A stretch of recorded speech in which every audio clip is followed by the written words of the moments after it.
এখানে পড়াশোনা কোনো ব্যাপার না, আপনি ক্লাস 9 পাস হন, ইন্টার পাস হন, এটাতে কোনো ম্যাটার করে না। ম্যাটার করে আপনি বর্তমান যুগের সাথে তাল মিলাইতে পারতেছেন কিনা। আপনি অ্যান্ড্রয়েড মোবাইল টাচ স্ক্রিন আগে চালাইতো না মানুষ, আমরা যখন প্রথম আসছে আমিও চিন্তা করতাম নিব কি নিব না, যে টাচটা যদি খারাপ হয়ে যায় তখন কি হবে। তার মানে নতুন একটা জিনিস আসলে ওইটার প্রতি কেউ অ্যাডাপ্ট হইতে চায় না। তো এই জন্য শেয়ার বাজারও আপনি আশেপাশে যাদের সাথে বিনিয়োগ নিয়ে আলোচনা করবেন ম্যাক্সিমামই জানেই না, তো তার কাছ সাথে তো আলোচনা করে আপনার লাভ নাই। এটা ছাড়া যারা আর একটু আলট্রা মডার্ন আছেন, এখন আপনি গোল্ডে বিনিয়োগ করতে পারেন, আপনি ক্রিপ্টোকারেন্সিতে বিনিয়োগ করতে পারেন, কিন্তু আপনাকে জেনে শুনে বুঝে ক্যালকুলেটিভ রিস্ক নিয়ে বিনিয়োগ করবেন, এটাই হচ্ছে মূল উদ্দেশ্য। তাহলে যারা বড়লোক ধনী হইতে চায়, এখন দেখেন এই বড়লোক হওয়া বা ধনী হওয়ার পিছনে একটা কারণ আছে। এখন আমি বড়লোক হইতে বলতে কি বুঝিয়া বা আপনি কি বুঝেন, যে আপনার 100 কোটি টাকা থাকবে আপনি বড়লোক? জীবনে আপনি হইতে পারবেন না, কারণ আপনার ক্যাপিটালই তো না। আপনার 1 লাখ টাকা আছে, 100 গুণ হইলে 2 লাখ টাকা হবে। যার 1 কোটি টাকা আছে তার 100 গুণ হইলে 200 কোটি হবে।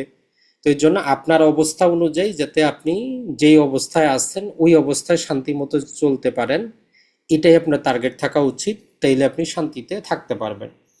তো এখানে কিছু কোড দেওয়া আছে জাস্ট আপনাদের কিছুটা উৎসাহ দেওয়ার জন্য, যেহেতু আমরা বলছি দুইটা ভাগে বিভক্ত। নর্মাল কথা হচ্ছে আমাদের দেশে বা সবাই আমরা ব্যাংক লোনটাকে খারাপ মনে করি, কিন্তু অর্থনীতির ভাষায় বিশ্ব অর্থনীতি, বিশ্বের এমন কোনো কোম্পানি নাই যারা লোন নেয় না। কারণ লোন হচ্ছে দুনিয়ার সবচেয়ে সস্তা জিনিস যদি আপনি কাজে লাগাইতে পারেন। আর নিজের যে টাকা, এটা হচ্ছে সবচেয়ে মূল্যবান জিনিস। তো আধুনিক ভাষায় এটা বলে যে লেভারেজ। গত ক্লাসে আমরা বুঝাইছি যে আমার টাকা, আমি একটা ফ্ল্যাট কিনলে টোটাল টাকা দিয়ে কি লাভ, আর 3টা ফ্ল্যাট কিনলে কি লাভ। তাহলে 1 নম্বর কথা হচ্ছে যে আপনার যদি সুযোগ থাকে আপনি লেভারেজ ব্যবহার করবেন, আপনার লাভটা 3 গুণ 4 গুণ বাড়বে।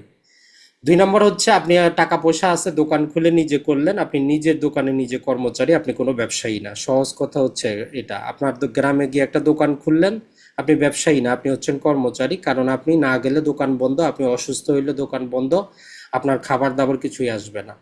তাহলে আপনাকে এমন সিস্টেমে এমন ব্যবসা করতে হবে যেটা আপনি না গেলেও চলবে। সংক্ষেপে কথা হচ্ছে অটোমেশন আপনাকে করতে হবে।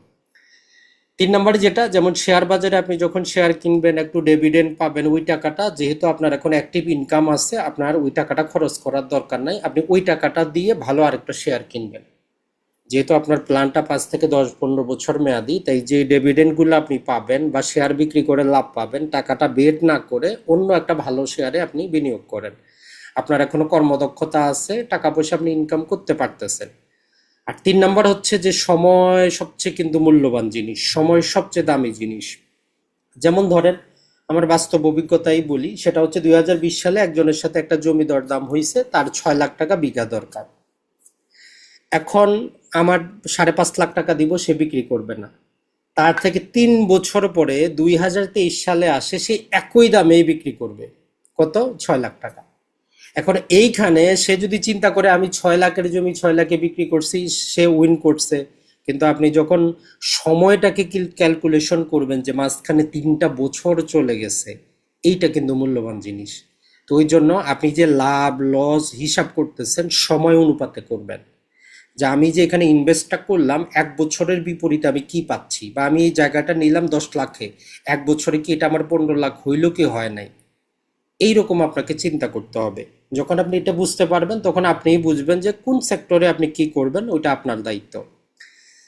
আর যেটা হচ্ছে যে দেখেন, মানুষ যত বড়ই, আমরা যেহেতু মানুষ যারা ইসলামিক পণ্ডিত আছে এরাও দেখবেন যে সবার কি থাকে, গুরু থাকে, সবার একজন শিষ্য আলেম থাকে যার কাছ থেকে পরামর্শ নেয়। তো ফাইন্যান্সিয়াল জগতেও এরকম, আপনি যত কিছুই জানেন মাঝে মধ্যে আপনার এমন কিছু অদেখা হয়ে যাবে যেটা আপনি কল্পনা করতে পারেন না। তো এই জন্য আপনি সবসময় ট্রাই করবেন একজন আপনার মেন্টর রাখার জন্য। এখন এটা নানা কাজে হইতে পারে, ব্যবসায়ী হইলে ব্যবসার কাজে, ব্যাংকিং এর ব্যবস্থা হইলে ব্যাংকিং এর কাজে, এরকম আপনি রাখার চেষ্টা করবেন। আর বাংলাদেশে হইলে অবশ্যই আপনি ট্যাক্সটা সম্পর্কে, যেহেতু আপনি টাকা পয়সা বাড়বে, তো ট্যাক্স রিলেটেড জিনিসগুলো আপনি ক্লিয়ার রাখবেন, নাইলে আপনার মান সম্মান যাবে, এনবিআর আসবে, কেস হবে, নানা প্রকার ঝামেলা। আর সব সময় সঞ্চয় বাদ দিয়ে বিনিয়োগ করবেন। এখন বিনিয়োগ সব জায়গায় হইতে পারে, শেয়ার বাজারে হবে এমন কোনো কথা না। আপনি গোল্ডে করেন, আপনি সিলভারে করেন, আপনি রিয়েল ইস্টেট ক্রয় করেন, আপনি প্রপার্টি ক্রয় করেন, পাশাপাশি আপনি পারলে আরো যেটাকে আমরা বিনিয়োগ বলতে পারি, মানে যেটা আপনাকে একটা টাকা পয়সা দিবে, সেটাতে আপনি বিনিয়োগ করেন, কিন্তু সেভিং করে কোনো লাভ নাই। আর গত ক্লাসেও সম্ভবত আমরা বলেছি যে আপনি কি জীবনে কি চান, একটা গোল সেট করেন যে আমার জীবনে আমার কতশো কোটি টাকা দরকার, মানে আমি কি কি করব। দেখবেন যে আমরা বলছি যে যদি কেউ করে থাকেন পরবর্তীতে জানাবেন, এখানে যতই 50 জন আছেন 100 কোটি টাকার উপরে কারো যাওয়ার কথা না, মানে আপনার মাথায় আসবে না যে আপনার জীবনে কি চাই।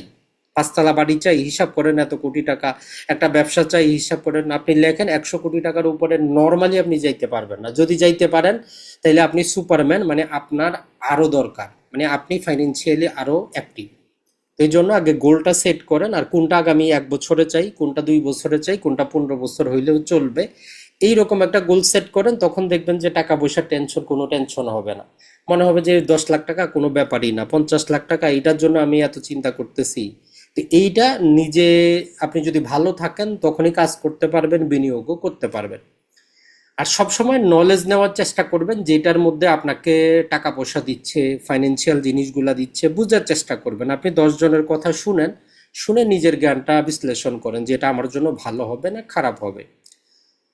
আর যেটা আমরা বললাম যে মাঝে মধ্যে আপনি শেয়ার বাজারে তো আসতেছেন, পাশাপাশি যেটা হয় আমাদের একটা ইকোসিস্টেম বলে শব্দ আছে, একদম সহজ কথা। যেমন আপনার বাড়ি আছে, ধরেন যে আপনার বাড়িটা একটু ইকোসিস্টেম। বাড়ির মধ্যে গ্রামে যদি হয় একটা, দেখবেন যে আপনার এখানে পুকুর আছে, এখানে একটু বাগান আছে, এদিকে একটা রাস্তা আছে। তার মানেটা কি, আপনার বাড়ির আশেপাশে অনেক প্রকারের জিনিস আছে। তো আপনি যে টাকা পয়সার বিনিয়োগটা, যেটা আমরা বললাম যে আপনি প্রয়োজনে কিছু গোল্ডের বার ক্রয় করে রাখেন, যেটা আপনার কখনো ইমার্জেন্সি দরকার হইলে ওটা বিক্রি করে আপনি করবেন। আপনি কমার্শিয়াল জায়গা ক্রয় করে রাখেন, অল্প স্বল্প কৃষি জমি ক্রয় করে রাখেন। তো সবগুলা তো আর একসাথে করবেন না, আপনাকে আগে করতে হবে যেইটা আপনাকে রিটার্নটা বেশি দিবে ওইটাতে বিনিয়োগ করবেন। আর যখন দেখবেন যে ওই আপনার ধৈর্য ধরতে হচ্ছে যে আগামী 6 মাস আমি শেয়ার বাজারে কিছু করতে পারবো না। যেমন আমাদের বাংলাদেশে যদি আমরা বলি, নির্বাচনটা না হওয়া পর্যন্ত কোনো শেয়ার বাজারই ঊর্ধ্বমুখী হবে না।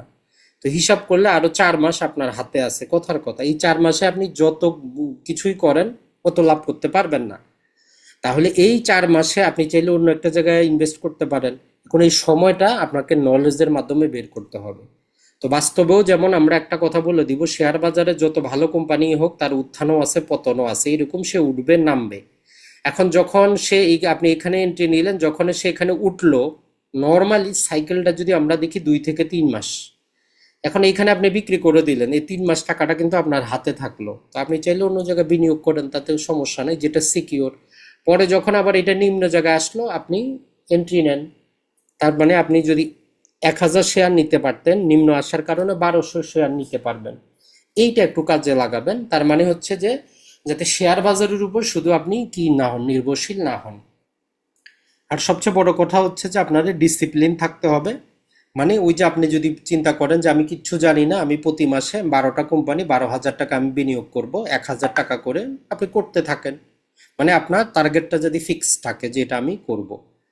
আর যেটা আমরা বললাম যে সেভিং তো আপনি করবেন না, কিন্তু আপনি বিনিয়োগ করার জন্য টাকাটা নির্দিষ্ট কিছুদিন তো সেভিং অ্যাকাউন্টে রাখতে হবে। নাইলে তো আপনি কি করবেন, খেয়ে ফেলবেন হাতে থাকলে। তাহলে ওই নির্দিষ্ট একটা সময়ের জন্যই টাকাটা সেভিং অ্যাকাউন্টে রাখবেন, যখন দরকার আপনি ওইটা নিয়ে আসবেন। এই কয়েকটা যদি আপনি জীবনে মেনে চলতে পারেন, যা আশা করি যে আপনার জীবনটা চেঞ্জ হয়ে যাবে।